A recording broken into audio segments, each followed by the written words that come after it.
Hello guys, welcome back to my YouTube channel civil with Rahul.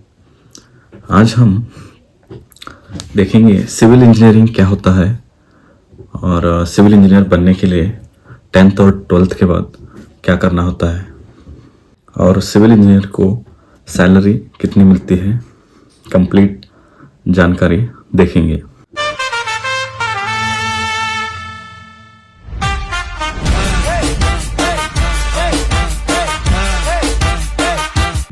Civil engineer का काम क्या होता है?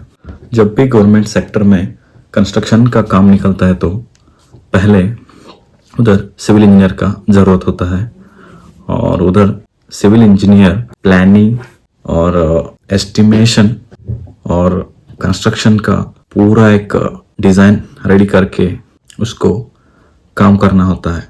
लाइक रोड का हुआ और बिल्डिंग का, ब्रिज का full detailed planning civil engineer के द्वारा किया जाता है। कितना रूम्स रहेगा और कितना एरिया रहेगा और बिल्डिंग का डिज़ाइन कैसा होगा और फ्रंट एलिवेशन कैसा होगा और एग्जैक्टली कितने कितने रूम्स होंगे, ये सभी सिविल इंजीनियर्स डिसाइड करते हैं। डिज़ाइन के ऊपर डिज़ाइन होने के बाद वो डिज़ाइन के हिसाब से कितना एस्टिमेट होता है और कितना बजटिंग होता है वो एक सिविल इंजीनियर प्रिपेयर करता है। सिविल इंजीनियर का public sector and private sector दोनों में ही उतना ही इक्वली काम रहता है और प्राइवेट और पब्लिक दोनों में ही सिविल इंजीनियर उतना ही प्रोसेस रहता है जो हम अभी देखें। नेक्स्ट हम देखेंगे सिविल इंजीनियर कैसे बने। सिविल इंजीनियर बनने के लिए दो तरीका होता है, जैसे कि 10th के ऊपर डायरेक्ट डिप्लोमा करके और डिप्लोमा होने के बाद उधर से बीई का डिग्री कर सकते हैं और जो भी डिप्लोमा के ऊपर ही अपना एजुकेशन ख़त्म करता है तो उसको जूनियर इंजीनियर करके माना जाता है और जो भी बीई बीटेक करके डिग्री ख़त्म करता है तो उसको सीनियर इंजीनियर करके माना जाता है। और हम पीयूसी के ऊपर भी इंजीनियरिंग कर सकते हैं। पीयूसी के ऊपर डायरेक्ट हम बीई ज्वाइन कर सकते हैं।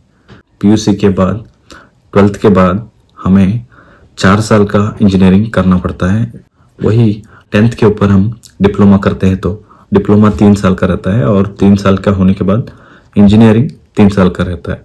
टोटल 10th के बाद 6 साल का पढ़ाई हो जाता है और 12th के बाद भी same, first year second year 2 साल का हो जाता है और उसके बाद में हमें 4 साल का बी करना पड़ता है, इंजीनियरिंग करना पड़ता है। अब नेक्स्ट देखेंगे कि सिविल इंजीनियर को सैलरी कितना मिलता है।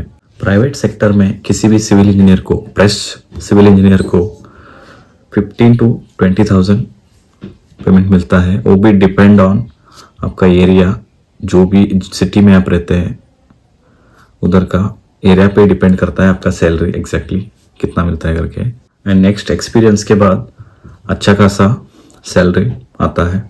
एंड प्राइवेट सेक्टर में एक्सपीरियंस के बाद आप खुद भी बिल्डिंग कंस्ट्रक्शन का काम शुरू कर सकते हैं और उधर से भी अच्छा खासा अमाउंट कमा सकते हैं।